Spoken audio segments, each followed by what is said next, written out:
Welcome to another episode of Systematic Geekology. This is a space where we seek to create and cultivate healthy conversations between those things we geek out on and the philosophical and theological questions that often arise out of our fandoms. Like, what does it mean to be human? What makes a hero? What makes a villain? How do the stories and narratives we geek out on shape how we live in the world? We are your priest to the geeks. We aren't all ordained, but we see ourselves as mediators at the intersection of geek culture and going deeper in our faith. We don't always have to agree, but we do respect each other, and we see everyone as a beloved child of God. Everyone geeks out on something, so come geek out with us and enjoy the show.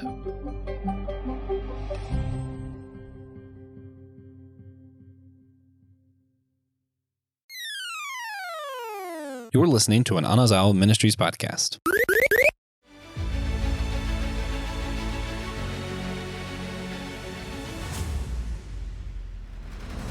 In the fandom of comic books, which characters are your all-time favorites? And who do you look up to that you would like to emulate them in your life in this upcoming new year? Hello, fellow geekologists. Welcome to another episode of Systematic Geekology. And today's episode is a part of a New Year's tradition that we have here at Systematic Geekology, where we reflect on icons in our fandoms and how we want to emulate them. And so in the past, we've done things like icons in video games. And now we're going to reflect on icons in our comic books. In the fandom of comics, I have two of my favorite geekologists here who I emulate them when it comes to their fandom in comic books, and I love geeking out with them about comics. So I'm really excited about today. Kevin and Andy, thanks for being here. And I have a question. I'd like to start off with this question. I was curious about this. What's the first thing you think of when you hear the word icon? Andy, we'll start with you. What do you think of when you hear that word icon? I mean, I've been a computer person since before computers had icons. So that is, right. I stare at a desktop 8 hours a day for work. That is where my brain goes, is all the little symbols and images that we use to represent computer features, especially the ones that no longer pertain to physical objects that do that thing, like the floppy disk for save, right? Why is that still the save icon when a whole generation of computer users has no idea what a 3.5-inch floppy disk looks like? Great question. I love that. Yeah, good. Kevin, what comes to your mind when you think of icon? Keanu Reeves, because because I was thinking of who is one of the most universally beloved people in an age where there's so much hatred and bigotry and everything, but who doesn't like Keanu Reeves? So I mean, if they're if humanity lasts for another few hundred years, which that's a big if, but if it does, and there are statues of historical figures of our time, I hope there's a Keanu Reeves statue down the road that and people can aspire to. I agree. I think, in terms of my algorithm, every now and then you'll have celebrity interviews and it'll flash up Keanu Reeves and some kind of cool comment he had about some question and leaves the audience and the host breathless and without words. And you're kind of oh, there you go. He's just a cool cucumber man. That's for sure. When I think of icon, that first thing that comes to mind as a religious person, a person of faith, I think of iconography when it comes to Greek Orthodox or Russian Orthodox or just Orthodox iconography and stained glass about these kind of heroes and saints of faith that are portrayed in images. And as we're talking about comic books today, really that was the graphic novel of the past. That was the comic books of the day are painted imagery and art of the icons of who to look up to. And so it's interesting to me that art, finds a way to capture hopefully the best in humanity. And then we have this means of fandom of comic books and sequential art and graphic novels of these heroes that, we look up to or are enamored by the story, entertained by what's going on in their ongoing storyline. So yeah, that's what comes to my mind. And when I took a trip not long ago to Germany with our church and our campus ministry. We went to a castle and they had these tapestry of, art and rugs and paintings all across the wall. And I leaned over to one of our students and said, "Hey, this is their graphic novels of the 1500s." And they're like, his mind was blown. He was like, "Oh, you're right." And I'm like, "Yeah, there you go." So we're going to talk about that today. We're talking about icons and specifically comic books. So we're really excited you're able to spend some time hanging out with us and geeking out with us today. We want to encourage you to rate and review our show wherever you get your podcasts. It really helps us out in the world, the podcast game. And we really want to thank our supporters, those who financially back us. It's no small feat to kind of keep doing this and to go to events. And so your support really keeps us going. And so we specifically want to thank Amber Riley. Amber, thank you so much for supporting us. And you can get your own shout out by becoming an official member of Systematic Geekology. And you can go to the show notes and find the description and find our website there and click on that and find a way that you can support us to be a member of Systematic Geekology.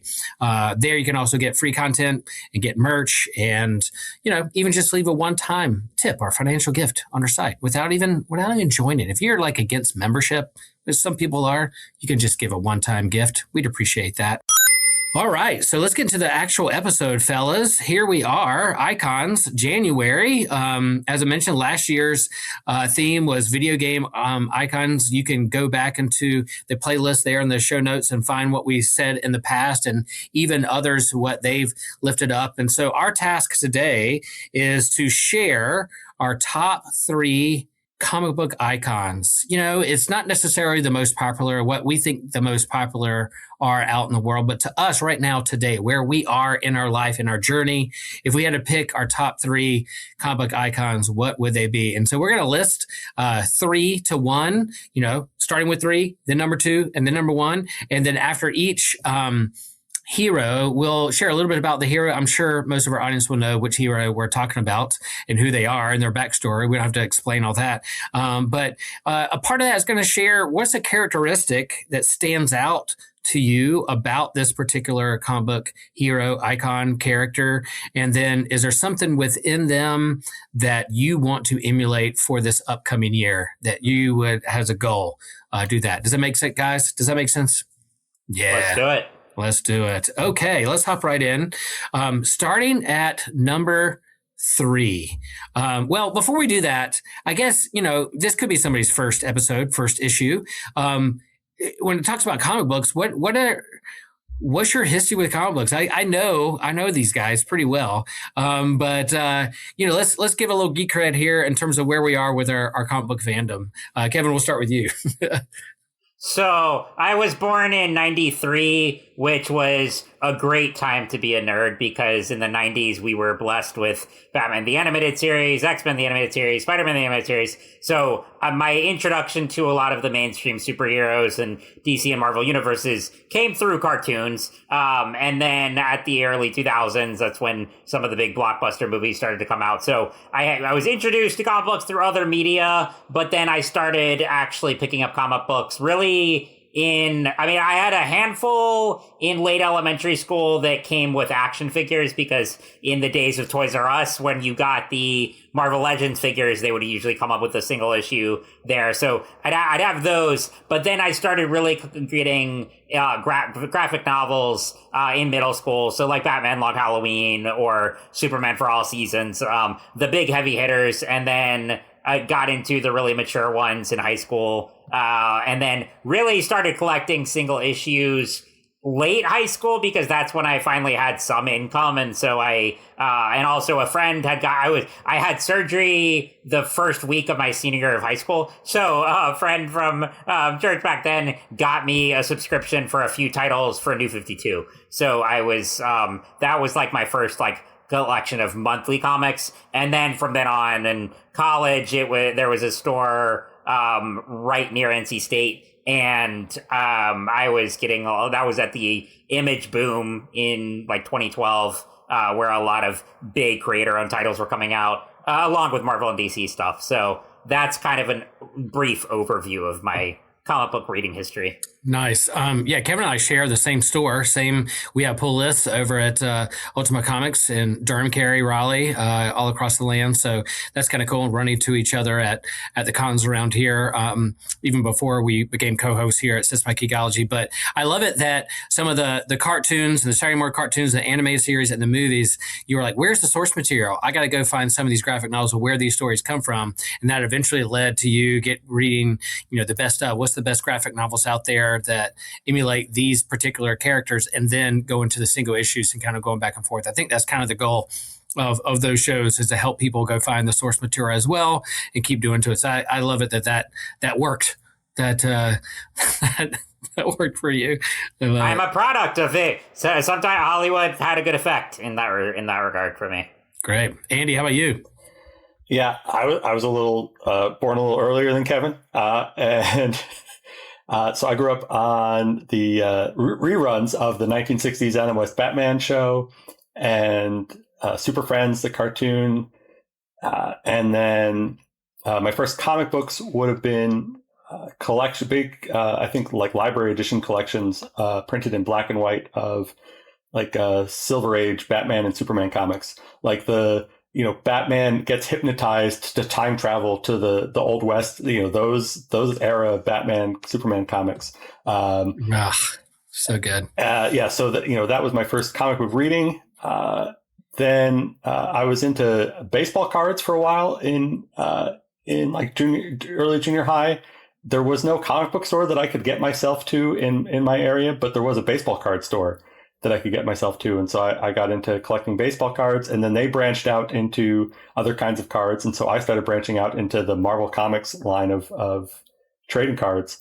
And that was my in-depth introduction to, not just like the Captain Americas and Spider-Mans of the world, but like the Cloak and Daggers and the Guardians of the Galaxy and so forth, with just reading about them on these trading cards.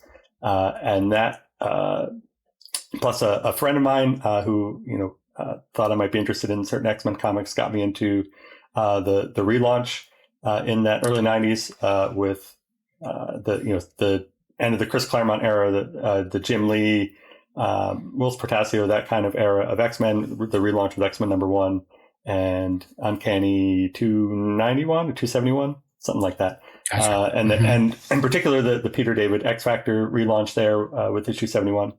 And so I was reading, monthly X-Men comics primarily through much of junior high and high school. Took a break in college, and then ironically, I could walk to a comic book store while I was in college, but a character who will come up later was not being published at the time, and I think I just didn't want to have to move a whole bunch of comic books back and forth between my dorm room in Pittsburgh and my parents' house in New Jersey. So yeah, it fell away from reading comics for a while, but picked it back up again in the mid 2000s, that first decade of the 2000s, and yeah, but pretty much consistently reading, especially through the dawn of Marvel Unlimited, kind of keeping up with all kinds of Marvel comics that way, and trying to broaden my horizons. I talked a little bit on our indie comic episode with Kevin just recently. Try from there to okay, well, if I like this, what's something like that, but not published by Marvel, so that I'm not just a Marvel zombie. And nice. Yeah, so I think I've branched out some and expanded my horizons some in the past 20 or so years. Still, obviously, lots of things haven't read, lots of good things that are still on the table, but trying to appreciate the art form and not just the superhero nonsense. Nice. Now, is there a comic book store near you that you get like weekly pull? You have to travel a certain way? Is there like a home store you pop in? Yeah, I don't have a weekly pull list per se, but my store that I visit the most often is Big Bang Comics in Swickley, which is a little ways away, not quite walking distance, but convenient enough. But yeah, that's where if I'm going to pick up something in the store, that's where I will go. Nice, nice. Yeah, I've shared before that, kind of what awakened the geek in me was Star Wars. And I was definitely a kid that was into Star Wars and action figures and imagination and play and fandom and Saturday morning cartoons. And I would catch the old reruns of, Adam West, Batman, and the Super Friends, anything superhero or superpower imagination. I loved as a kid. And I definitely stumbled upon the spinner rack in a store not far from my house, or on the way riding a bike to school, and would grab comics, and fell in love with the X-Men comics. Was kind of like my main fandom as a kid, and with my friends, and collected that. And I think it was high school I started falling out of not collecting comics as much, but would always keep my eye on it. And of course, the big movies and the fandom and the animated series I would watch in college and those kinds of things. And it was the early 2000s when all the movies started coming out that I was like, I wonder what's going on in the actual comics, and would pop in a comic store every now and then and kind of explore and look around and maybe grab one or two. And it wasn't until my first Father's Day, Hannah was a baby, and Cindy was like, hey, remember your childhood. Here's an old X-Men comic I found at a comic book store, that an X-Men comic, and a main story had Colossus in it. And, enjoy being a kid again. Find your inner child. And she didn't know the Pandora's box that she opened. And I was like, this is going to be my hobby. And just started going to the comic store every Wednesday since then, diving in and finding what I liked, and branched, of course, as a Marvel X-Men guy, but loved Batman and Superman and the big three. And but, a good story is a good story. And eventually found where not just the characters that I like, but it's the creators and the author and the artist that I really like. So if Tom King switched over to Marvel or switched to a different character to start writing, I'm like, oh, I'm going to see what his take is on this book or a particular artist that I like. So I find myself, there's definitely heroes I really like, and I'll share about them here in a moment. But right now, it's the creators. There's certain creators I really like, and that I'll follow and see what they're going to do out there with certain characters. So that's what I'm looking for. And I love the suggestions and recommendations of my fellow geekologists here on Systematic Geekology. As much as I read and think I know about this genre of geekdom, they give me suggestions and recommendations all the time that are broadening my horizons. So I appreciate it. Cool. Thanks, y'all. And our listeners and friends, chime in and let us know, how did you get into comics and what are your favorites out there too? So we'd love to hear from you. Just a side note, since Andy, you brought up Jersey background, that one of the best comic shop experiences I've ever had was I got to visit Jay and Silent Bob's Secret Stash back in 2018 when I was on the way to New York, and my parents laughed that we had to stop at a comic book store on the way to New York, but I was like, this is really important. And I met 3 of the comic book men there, because it was like Ming, Walt, and Mike were all there, so that was fun. And I met Kevin Smith too, on different occasions. That's fun. Yeah, that was a good show. I remember watching Walking Dead, and that would come on after. And then I'm like, hey, yep, put it all together. That's good stuff. Well, I'm looking forward to hearing. I think I can probably guess what Andy and Kevin are going to say, but they might surprise me. So we're going to walk through our top 3, starting with number 3, and we'll kind of go around the horn. Andy, we'll start with you. What is your number 3 comic book icon character that you want to lift up today, that you want to emulate? I can't wait to hear. Yeah, so when thinking about this topic, I was thinking along the lines of characters that I related to and identified with. And so they aren't necessarily characters to emulate in all respects. And that especially applies to this number 3. But characters that I relate to and I think do have some worthwhile characteristics. Number 3 is Hank Pym. Who, obviously some major flaws, some major issues in his history that he is still, atoning for, both in his personal life and in his superhero life. And, not trying to minimize any of that, but, the thing that most connected with for me was an issue, and I've talked about this on the podcast before, an issue by Mark Waid that was a tie-in to the Age of Ultron comic event, called Age of Ultron AI. And it's just about, Hank Pym's kind of backstory as a kid growing up and being interested in science, but science as play, science as creativity, science is investigation, as understanding the world around you.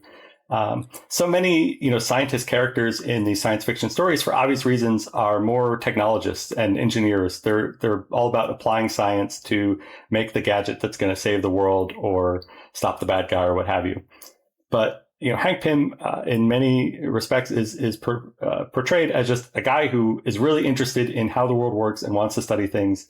And especially in the movies where he doesn't quite carry some of the same baggage as the comic book character, I've really appreciated that. Just here's a guy who loves to study ants. He has made that his life's passion. Yes, some practical things have come out of that. Some applications have come out of that, because that's always a trade-off in science, right? You got to get funding somehow, and usually the funders would like to see something that they can get a return on investment from. But at the end of the day, he just wants to know more about ants and hang out with ants. And it makes me so happy that so much time on screen has been spent seeing this guy get to pursue that passion. And even in Quantumania, there is a moment that probably only me and maybe like 3 other people were excited about. But he comes riding in with his ants and to help save the day. And it's just great to see that his passion for science has brought him such joy and fulfillment in his life. And nice. That's what I like to see about him. Yes, we can talk about all the other things, and yes, there are definitely flaws and things that need to be redeemed. But more so than any other character that I've seen in superhero comics, he's a scientist for the sake of science. Yeah. So we can think of things we don't want to emulate when it comes to him and comic books and directions they made with him. But in terms of his scientific play or mindset or the curiosity behind that for curiosity's sake is really good. That's a good characteristic. You're saying that's what you like to emulate up in this upcoming year? Yeah. Andy? And in fact, even before we started this project, I have set a goal for myself to try to get at least one paper written on a science project that I have undertaken that's apart from my day job. This is how I finally decided, because I work for a computer software company as a scientist, and so I've had a lot of existential angst about whether I'm a scientist for a long time. But I've decided that the answer now is yes, I am a scientist, because I'm doing science in my spare time because I want to. And so I have written a simulation of the X-Men Danger Room. And I've come up with scientific experiments that you can do with this thing. And my goal for this year is to submit a paper, at least one publication, to a preprint archive server. It takes a long time to actually get scientific papers published, so I can't necessarily set a goal that by the end of the year something will be published in a journal, but I can definitely get something up on a preprint server this year if on my own effort. I have to do the effort, obviously. I have to do the work. It's not but if I hold myself to it, I should be able to accomplish that. So I love. If there's an eccentric billionaire out there who is listening and wants to give a one-time donation and fund this project, and we can have a Systematic Geekology Danger Room simulation training ground, you can help us out with that. We would not turn that away. We would not turn that away. Forget the rest of the podcast. I want to hear the rest of Andy's proposal. Oh my gosh, that's next. Coming soon to you on Systematic Geekology. Please, we're gonna interview Andy for that paper for sure. Cool. Yeah, we can talk about that all day. You got me curious. That's great. See how curiosity is contagious. Yeah, that's good. Kevin, all right, who's your number 3?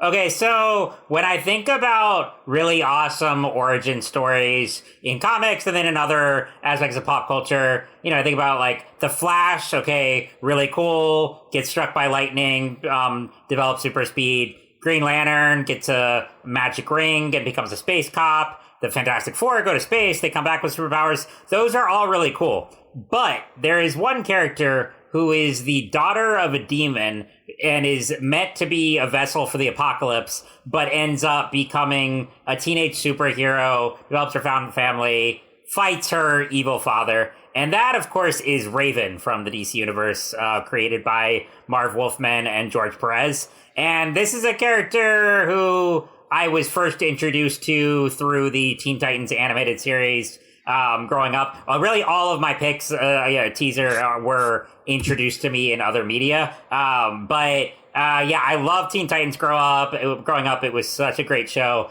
And Raven had, to me, the most compelling storyline I don't know if I relate to her in every way. I wouldn't call myself necessarily like goth girl kind of thing, and I'm obviously not the kid of a demon, but nonetheless, I just really was fascinated by her story from the beginning. And then when I got to reading the new Teen Titans run where she was first created, I was mesmerized by those stories, and it's one of those things where I'm like, how has Raven not appeared in a big screen live action movie? I mean, she has appeared in live action in the Titans series, and they are working on a Teen Titans movie in the James Gunn universe, but still, it should have happened a long time ago. Raven and Teen Titans, the Teen Titans are, I think, the closest thing to X-Men in the DC universe. That there's this, they're a group of outsiders, they're they live in the shadow of the Justice League, and they have to constantly prove themselves, even though they're just awesome all around. And I love the group dynamics. And what I love about Raven the most is, again, she was meant to be this vessel for evil and to bring about, doom for everyone, but she chooses a different path, and she chooses her found family. And, and even though she has, these feelings with dealing with just her own identity, the darkness, and whether her powers are a curse or not, it's ultimately her choice that enables her to be a hero. And, she, even someone as introverted and kind of isolated as her, she eventually comes to love the other Titans, and the show really got explored that for a lot for me, because they didn't reveal her origin until later, and it's not until the Titans want to surprise Raven on her birthday that we learn why she hates her birthday so much, and that leads to learning about Trigon and everything. And I was like, wow, this is really deep for a kids show, but I loved how they did it, and they didn't reveal that origin right away. So yeah, when I think about ways that I want to emulate a character like Raven, it's that the way she makes a choice, she doesn't resolve to, oh, well, this is what I'm here to do. I have to be evil. I'm the daughter of a demon. No, she chooses a different path for herself, and she chooses family and chooses hope, even when she is surrounded by darkness. And she has so much trauma she brings but she's able to heal through her found family. And so I always love that about her. And again, just such cool powers. And the phrase Azeroth Metron Synthos, that was just so iconic there. Teen Titans had a lot of great catchphrases and iconic moments. So I always love that. But just such a cool character. And, we've seen her in animation and in, again, the live action Titan series, which I thought they did a good job with her. The show as a whole is a mixed bag, but, and it kind of went off the rails earlier, but that first season is not bad. But I cannot wait to see her on the big screen, because while I think she has certainly had a pop culture impact, but is still not, I feel like, as well known to mainstream audiences as she could be. And I hope that, when a Teen Titans movie comes out, that can really get new generations interested in her and the rest of the Titans. Cool. So Raven is my number 3, just most iconic, relatable in different ways. Nice. But yeah, and yeah. Yeah, and so to emulate that kind of that found family, but not nature versus nurture, or where you're born from, or just because your family tree looks a certain way doesn't mean, or you have to keep the same patterns of that kind of stuff. You can go on and choose a different path. It's pretty good. Pretty good. Yeah. I like that, Kevin. Good. Okay, for my number 3, you would think it's hard not to go outside the big 3 in both universes of DC and Marvel, but I'm going to go with Nightwing. I'm going with Nightwing. I'm going with Dick Grayson, the original Robin, who, he was named by Superman himself. Yeah, and his kind of first appearance, the first time he appeared as Nightwing or named as Nightwing was in Superman 158. And but his first appearance was in Tales of Teen Titans, number 44. And of course, we have the Teen Titans with Marv Wolfman and George Perez, as Kevin said. And, with the popularity of the Merry Mutants and the X-Men, DC needed their version of that, and them kind of creating the Teen Titans to be their version of this kind of younger, relatable, teenage team of superheroes that are going through all the drama of relationships and life. And I love it that the original Robin, who's different from Batman, he's not brooding. Yes, he has his own trauma. Yes, he watched his parents die, just like Bruce did, but he's a circus performer. He's an acrobat. He's a performer. He's lighthearted. He's witty. He's doesn't mind making jokes, and he's a little bit more lighthearted and hopeful. And he has kind of all the strength and leaderships and detective skills and fighting skills as Batman is trained by the best.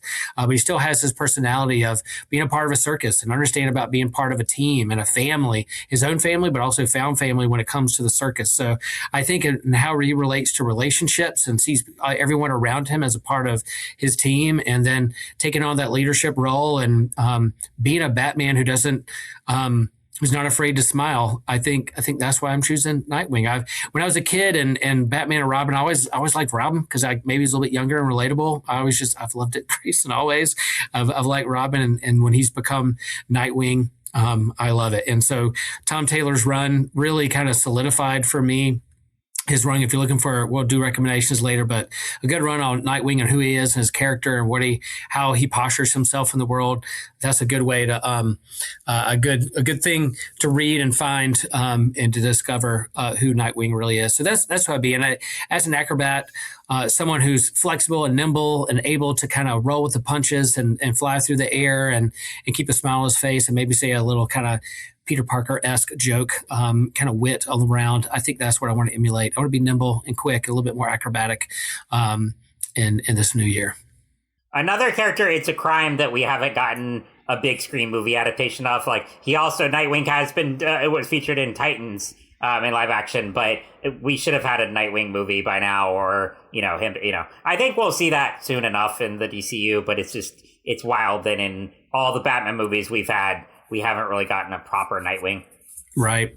And I like it in comics. Like if you're reading Batman, you haven't seen Nightwing in a while, or you're not collecting that comic book, and all of a sudden like Batman's in a tight situation or something happens, and then Dick Grayson rolls up in his cool Nightwing costume, and you're just like, oh, there he is.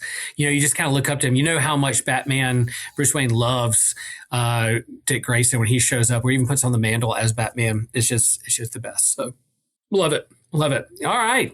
That's my number 3. So, all right, here we are. Number 2. Andy, I don't know if you had anything about Nightwing or any thoughts there on him, or. Well, I think we'll just segue into my number 2, who happens to be closely related, and that is the Batman himself. All right. There you go. Cool. Yeah. As I mentioned, that was one of my earliest introductions to superheroes was Batman as played by Adam West, and on the Superheroes cartoon, and his appearances on Scooby-Doo and things like that, right? So there was just a lot of Batman growing up. And then, over time, I found, that the more recent emphasis in Batman, one of his things is, his superpower is basically planning ahead, right? Because he can't compete with Superman and Wonder Woman and all these different folks in terms of power, strength, those kinds of things, super abilities, right? He's just a guy, an incredibly rich, incredibly traumatized guy, but still just a guy. And so what is his thing that makes him stand out next to all of these other characters? And that is his ability to plan and think ahead.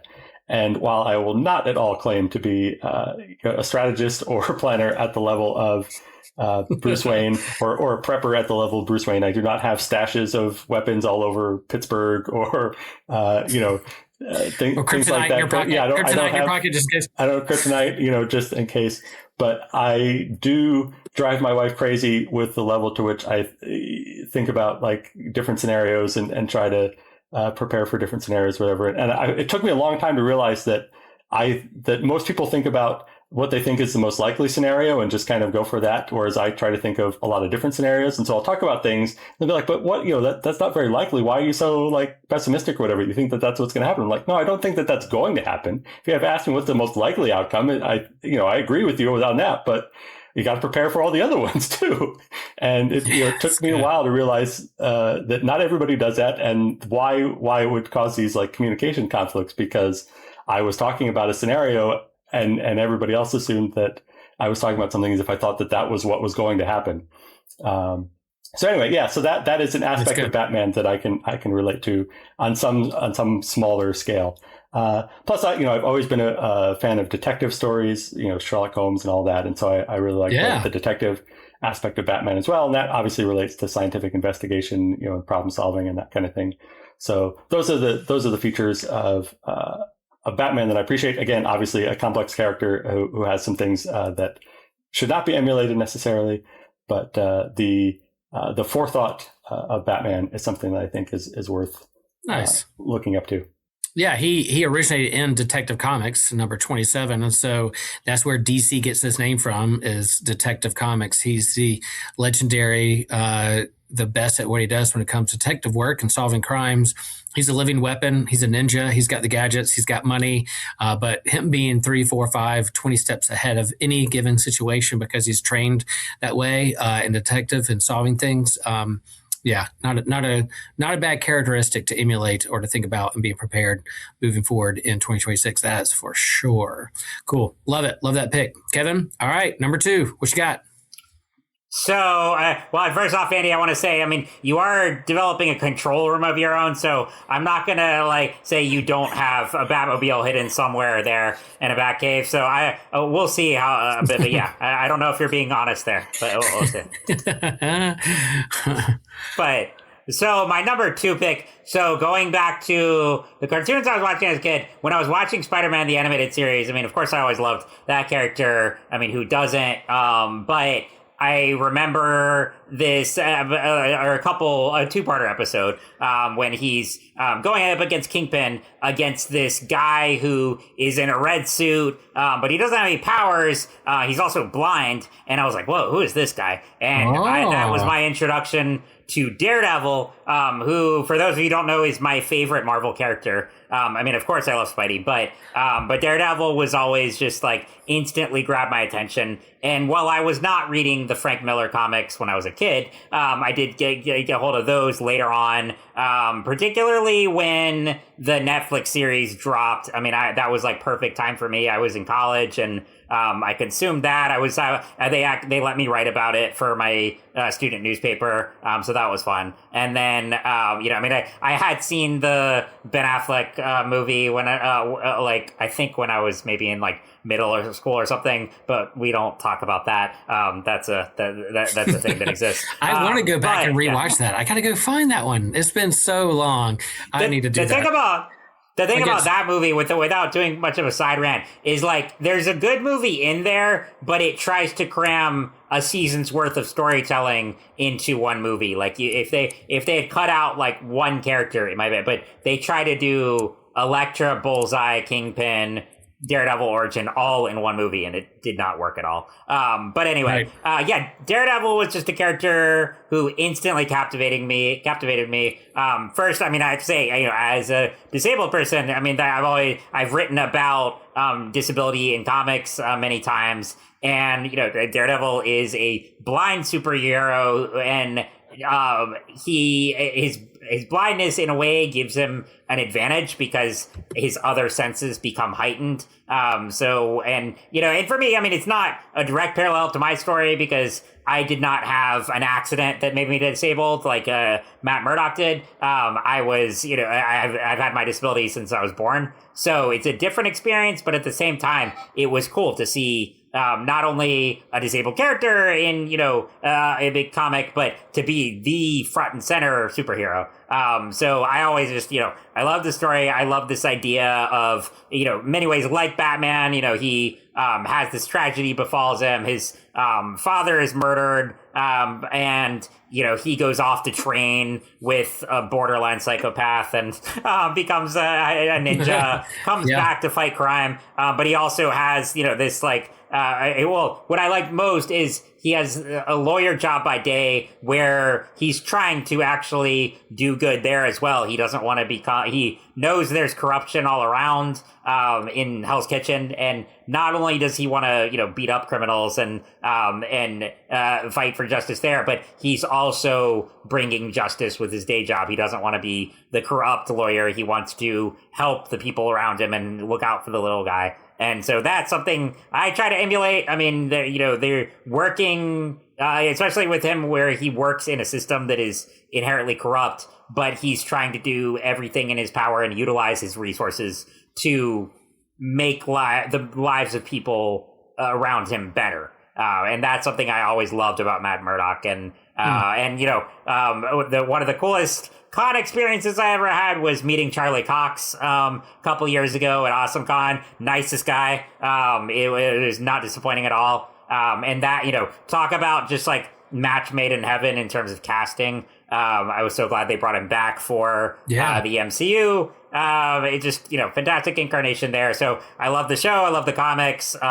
Man Without Fear. But also, one of the things that I love about Daredevil is that there are not necessarily different incarnations of him, but it's not all gritty noir stories. The Mark Waid run, which I read really throughout college, is fantastic and much more nuanced and lighthearted in a way. It allows Daredevil to have a little more fun there and not be not that there isn't dark stuff that happens in that run either, but it just shows that his life doesn't have to be miserable. You could add levity as well. So I just, and there's not really, they're even with some of the most iconic superheroes and comic book characters, there are bad runs that feature those characters, bad storylines.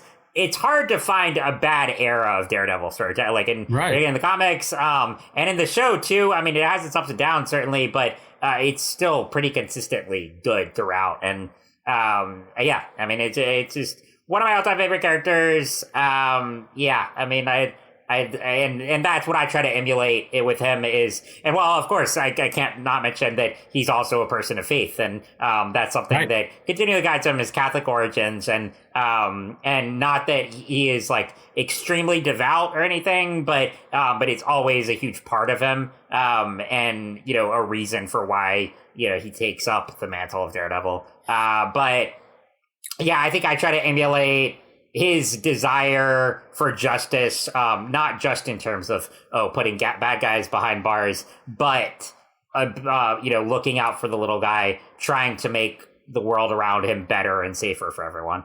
Love it. And they play on that, Marvel putting out characters that are relatable or that aren't perfect, that are wrestling with life like everybody else in the world. And, that him being a lawyer and blind justice and is justice blind, all that kind of play on words. But I noticed a theme here. Andy, didn't you say that, did Mark Waid write the Age of Ultron AI? Is that what you said? I did. And he did. Oh man. And then, here you say Mark Waid's version of Daredevil, and that leads into my number two, who I really like is I have to go with the OG Action Comics #1. I got to go with Superman, and Mark Waid's take on Superman really is the one that kind of always brings it back home, whether it's in Kingdom Come or what's going on today, and him being brought back into the fold of DC and kind of directing most of its line in comics. You can see why it's really thriving right now as a business and kind of its headliner heroes. And so I'm going Superman. He's the original one. He was the Super Friends as a kid, seeing the movie and seeing the cartoons and reading. I loved reading his comics because, what kid doesn't want to fly and have all the superpowers? But when you boil it down to it, it's not just him having a bunch of superpowers, different kind of, he is, the elite and most powerful superhuman that's out there, but that is also his heart and how he sees the world and how he sees others. And this movie we just saw, that the whole argument of, what makes him, he's not an alien, he is alien, but what makes him more human is how he cares and sees the other people. And Lois telling him is yeah, you see the good in people, and yeah, that's punk rock. So all that is really good. The resurgence of Superman with the newest movie, and what's going on in DC Comics right now and DC KO. I'm just loving what's happening with Superman, and I gotta pick up number 2. So as a Marvel guy who grew up on Marvel, picking Nightwing, then Superman. Yeah, there you go. But yeah, his optimism. Yeah, he always has hope. He sees the good in the other, but his optimism is what drives him to keep doing what's good in the world, no matter what. So that's what I'm going to emulate here in the new year or try really hard. Man, it's really hard these days to be optimistic. But man, if you have icons and movies and comic books of Superman shine a light in the iconography of what he emulates, I'm going to strive to be that. So there you go, guys. I know your thoughts on Superman, Super Friends, all that too. I don't know what your number 1 is, but yeah.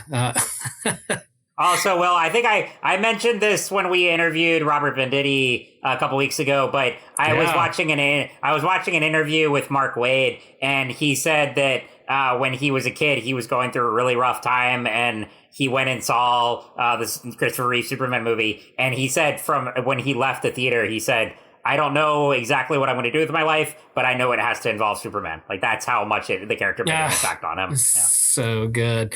And that was such a fun interview with Venditti and his work on Superman 78 is really good. So going back to that was a fun conversation. Yeah, Superman. There you go.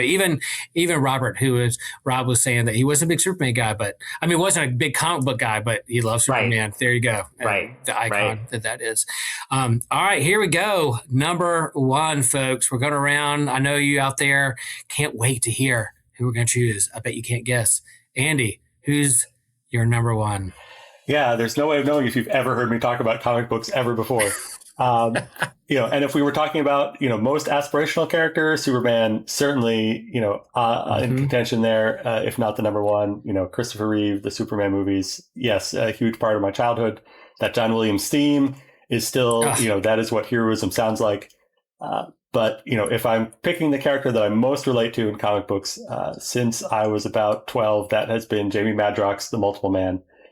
Introduced to him, Peter David's X Factor relaunch I mentioned before, and really at that time connected with, a character who I liked his sense of humor, but also, as we explored in the issues that unfolded, a character uses his humor to deflect kind of some of the loneliness and some of the outsider feelings that he's experiencing. And that was something that I connected with as a kid. Then they went and killed him off. And that was a big part of why I wasn't reading monthly comics so much in my college years. But Peter David brought him back in 2005-ish it was, I think, with the Madrox miniseries. And then a long run on X Factor, the X Factor Investigations era, even though the book is just called X Factor. And yeah, just, he was back as a more layered character who was, struggling with the fact that he could see all kinds of perspectives on different questions and didn't know how to choose because he appreciated all these different points of view. And as a young adult, that was something that I really related to at that time, was, how do you figure out life when you can understand, or when you can see so many different ways of approaching it. And, see the value in them, not just understanding that there are these different approaches, but seeing that there's value in them as well.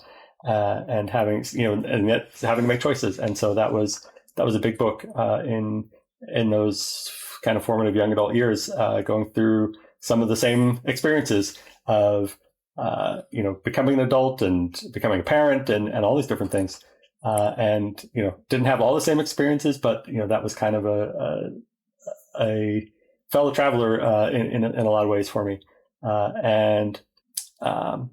so I think if I had to sum it up in what's an attribute that I would want to emulate, I think it would be empathy, right? The value, the indecision is the curse that comes with it, but the value that comes with being able to see all those different perspectives is being able to empathize with different people. And I think that is especially highlighted. So part of the aspect of that second X Factor Investigations run is that Jamie Madrox sends out different versions of himself for extended periods of time instead of just kind of instantaneously creating more of himself to win a fight or something like that. He creates long-term copies of himself to go out and study different disciplines. And so they learn science and ninja skills. It's kind of a Batman thing, but in parallel, right? He goes out and learns all these different skills. And one of them goes out and becomes a priest, an Episcopal minister, if I'm not mistaken, in New England. And so not a priest, so Reverend John Maddox is the name that he takes, not instead of Badrox, to differentiate a little bit. And he becomes kind of a recurring character in the book, and that sense of empathy, I think, is most strongly written in some of his appearances and his interactions, in particular with Wolfsbane, Rain Sinclair, but also some of the other characters as well. To sum it up, I would say that the empathy of Jamie Madrox is what I would want to emulate in the coming year. Nice. Yeah. And that, and all of us are busy. All of us wish we could split ourselves off into different people to do different tasks. And, I wish there were, I don't know if the world wants it, but 10 different Will Roses out there running around, and then be able to absorb myself back into myself and have their knowledge of things, even though they're autonomous, can do their own decisions. It's just an interesting character. And that's Andy's avatar. That's his icon, and in our Systematic Geekology icon of all of us standing up there. So yeah, I had that one written down even before Andy said it. He could have surprised me, but I kind of knew what was going down there. I love it. Cool, good pick, Andy. Love it. Makes me want to go back and reread those X Factor stories for sure. Kevin, all right, drum roll. Here we are. Number one. What you choosing? What you got? Similar to Andy, I mean, anyone who has ever listened to a podcast with me, particularly this one, knows that Batman is my favorite fictional character of all time. So this was pretty easy. But yeah, I mean, Andy, I know this was your number two. Obviously, there's, a lot to say about the character. No one needs to describe Batman's pop culture impact. But for me, again, it started with the animated series that was formative to my geekdom, much like Star Wars and Lord of the Rings and everything else. And there were so many things I loved about that series, and particularly the way it portrayed the character, because there are different versions of Batman, and there are ones that you certainly, I don't think, want to emulate. I mean, Frank Miller's Dark Knight Returns guy is not really a empathetic or idealistic Batman. It's a much more darker, vengeance-fueled, violent, borderline psychopath depiction of the character, and it's specifically set in its own universe, really, as it's as an Elseworlds tale. So I don't like when people think like that as their immediate personification of Batman.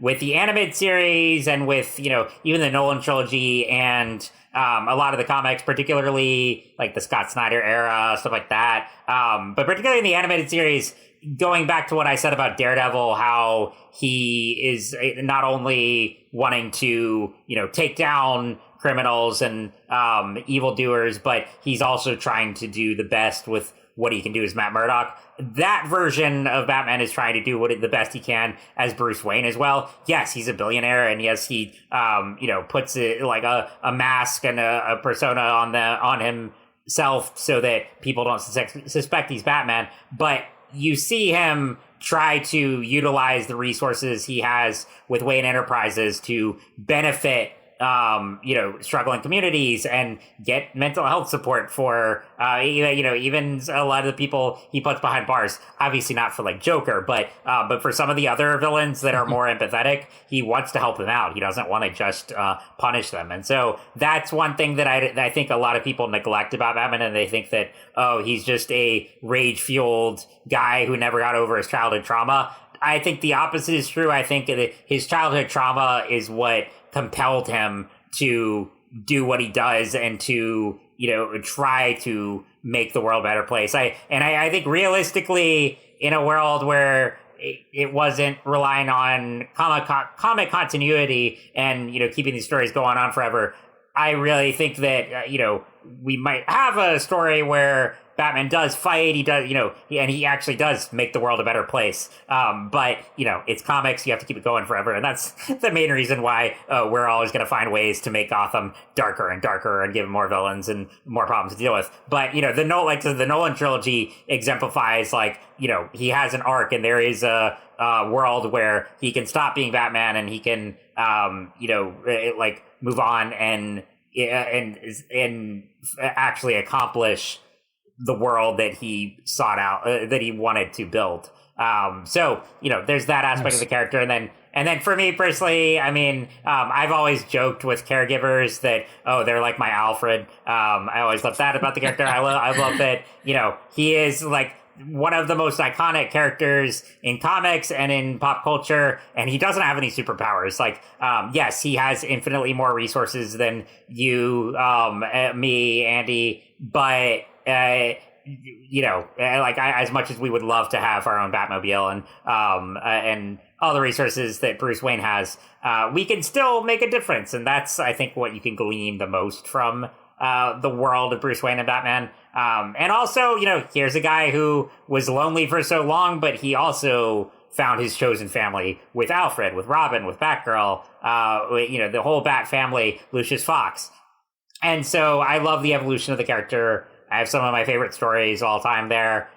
So yeah, there's just, it's a little obvious for me, but yeah, that it has to be my number one. Like it. And the fact that he's always trying to do the best he can, and he believes and strives that he knows that if he doesn't, people will suffer if he doesn't give his best all the time. And so giving his best and providing what he can for the world with the resources that he has and what he's trained for, to be the best you can be. Is good. And found family too. I do like it when there's like the team book ends up being the Bat family together, the Robins, Batgirl, Batwoman, him, Clayface, coming together as a team. That was kind of a cool X-Men kind of Justice League kind of team, except which is the Bat family is always kind of fun to see how they work together as a family. I love it. Good stuff. All right, here comes my number one. And mine is Peacemaker.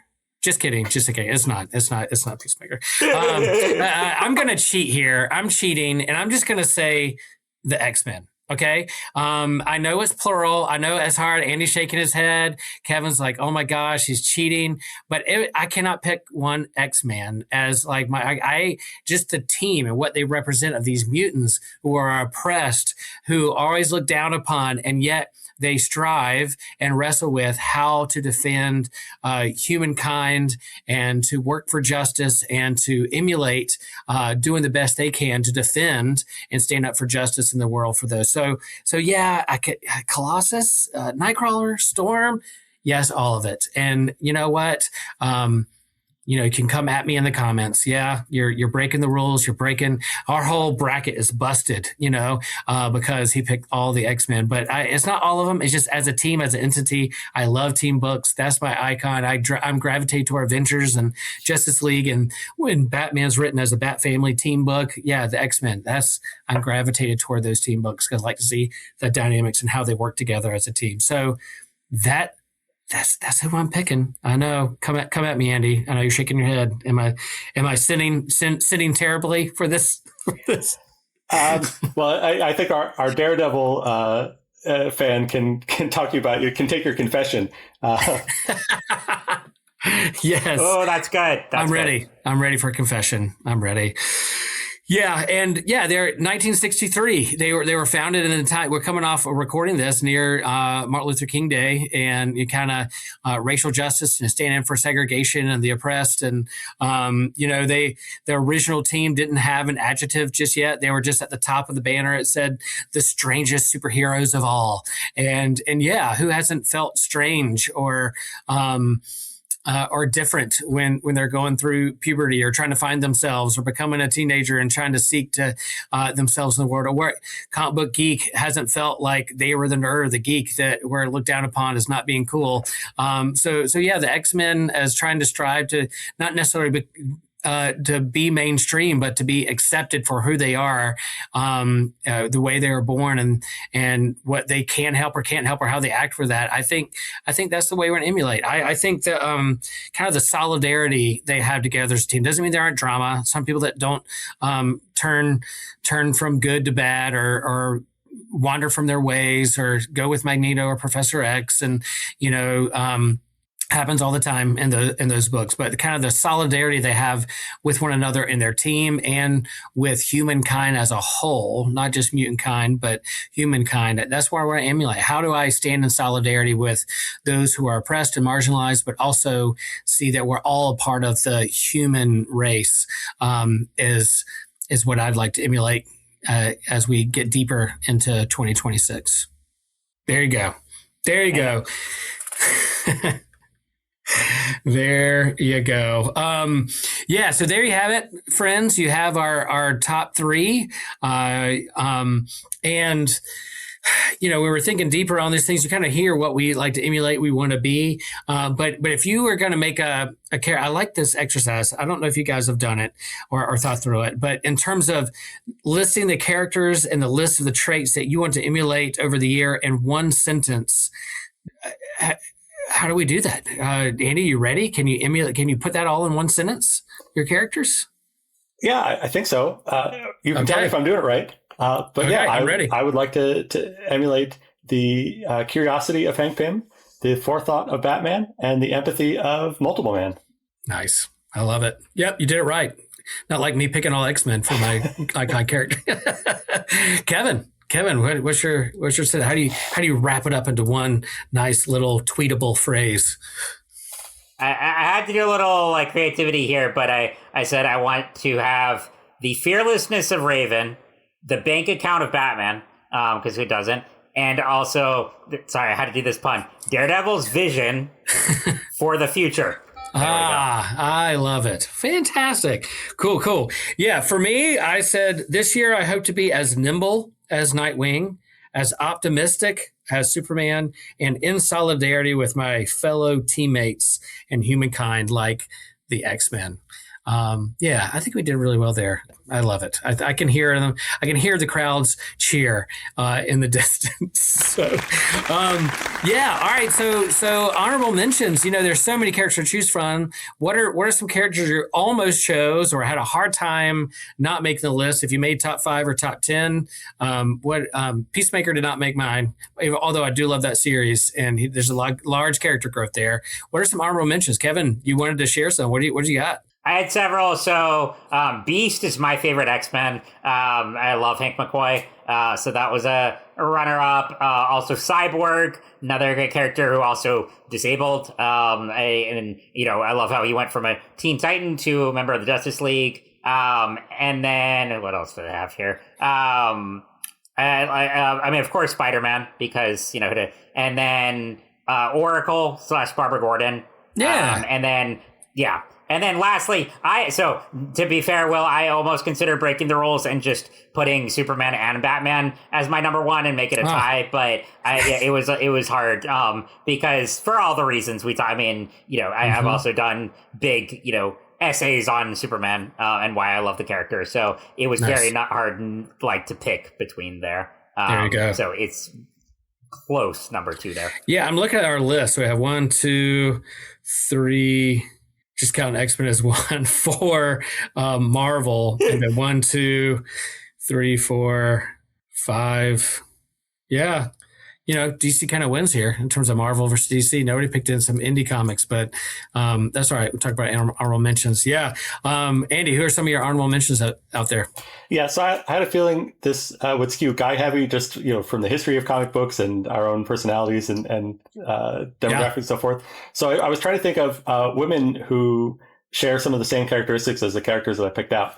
So for Hank Pym, close by was Nadia Pym, his long lost daughter, who only recently appeared in some as another version of the Wasp. I forget which was it, the Unstoppable Wasp? I forget what adjective they gave to her book, but she had a short run there. Unstoppable. Yeah. He's a local guy here in North Carolina, guy who wrote. Yeah. Jeremy Whaley. Yeah. Yep. So I maybe if she's had some more time to develop, we'd get more. Maybe she would have made the list over Hank Pym, but definitely another science enthusiast character there. For Batman, I went with Lois Lane as somebody else who shares his investigative tenacity. Nice. And, commitment to the truth. and fearlessness as well, right? Lois Lane, goes where the story needs her to go, regardless of her personal danger. It doesn't help, it doesn't hurt, being married to Superman and knowing that he will have your back, but still, she has a level of fearlessness and tenacity in investigation. And then with Miss Marvel, Kamala Khan, for somebody who wrestles with different perspectives, right? A big part of her book is about the different worlds that she's trying to inhabit. Her family, the sort of more conservative religion that she has grown up with and still adheres to, and the superhero world and modern American pop culture and all these different worlds that she's trying to live in, and how to balance all of that. And so, it's not exactly the same. She doesn't have the same power as Multiple Men, but there's a similar element there, and also just that trying to balance faith and engagement with the world and pop culture and fandom is something that she emulates as well, even if it is a different religious tradition than my own. So those are my picks. Nice. I love that. And her kind of flexibility, shape shifting, being flexible, and all that too. I like her power set. I really like it. Yeah, great character. Yeah, mine. Because I have some friends out there that I podcast about Thor, and I read a lot of Thor and been getting to him more lately the last couple of years. Thor's up there. He's kind of the Superman of the Marvel universe. At least he was at the beginning of his origins. But those runs of like what makes a god or someone worthy or not, and whether to pick up the hammer or not, what makes someone that, is it just because how strong you are, or how you treat your neighbor, or how you see the other person? I love those characteristics. As a bald, lifelong surfer, you would think that also the Silver Surfer would be one that I really like. I do like space and cosmology and outer space and the stars, to be able to get a cosmic surfboard, hop on it and ride the galactic waves would be super fun. I haven't found, there's some good story arcs about him, but in terms of an ongoing series, he's a little too mopey for me. and introspective, and kind of really gets in his thoughts, because where else are you going to think about when you're alone out in space, but I like the aspect of surfing, sitting out in the water and being alone with my thoughts and waiting for the next wave. There's a lot that come where you sit with your own thoughts. So Silver Surfer in space waiting for the next wave is fun. And then I thought of Scott Pilgrim. I really like that movie. I like those graphic novels. Scott Pilgrim, as someone who's really trying to find his way, and his character arc of trying to find, the L word, love. I'm talking about love is great. And sometimes he gets an extra coin where Scott Pilgrim earns self-respect or gets an extra life. I just love that movie so much. And that was those little digest graphic novels that as soon as I finished one, I'd run to the comic store to get the next one, because I just had so much fun with it. So Scott Pilgrim's out there for me as well. Well, I have to laugh because when Andy and I did the indie comic episode, we were talking about like how a lot of stories in indie comics we love, but not maybe as many relatable characters. And Scott Pilgrim was one where I said, yeah, if people say they relate to this character, I'm a little concerned. So a prophetic word from Kevin. I love the movie and I love the books, but also he is not meant to be necessarily a character you want to emulate. So I just laughed. Right. But there at the end, when he gets that extra coin of he finds self-respect, it's just the character arc and the hero's journey that he's on is pretty fun.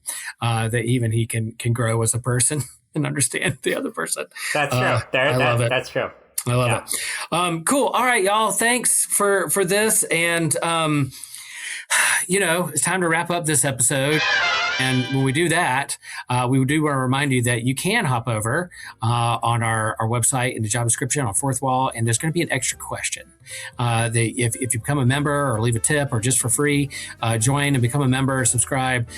You too can get free content and extra content with an extra question. So our extra question today is, I'm asking my fellow geekologists, if you were to team up with your three icons that you listed today, what would be the name of your team, or maybe across that comic book at the top? What would be the name of your comic or team? How would you label yourself? And that should be pretty fun. Can't wait to hear what Andy and Kevin have to say. And let me remind you, rate and review. We thank you for our supporters. Amber Riley, you rock. Thank you so much. And hope you can come over and join, like, subscribe, do all those things. And can't wait to see what happens next in this new year and all that we're going to geek out on. Hop over there, listen to the extra question. And I consider you guys a part of my team when it comes to doing life and doing faith together and using whatever gifts that we have. So, thank you guys for listening. And remember, the geek in me honors the geek in you.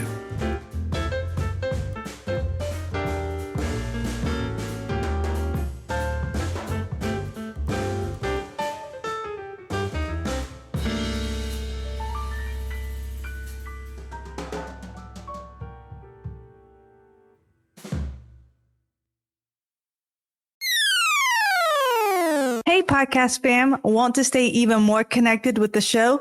We've got you covered. Check us out on Instagram and Blue Sky, where we're posting exclusive content and bonus videos and fun updates that you won't get anywhere else. From sneak previews of upcoming episodes to bonus content, our social accounts are the best way to keep the conversation going. Plus, it's a great spot for you to interact with other listeners and share your thoughts. We love hearing from you.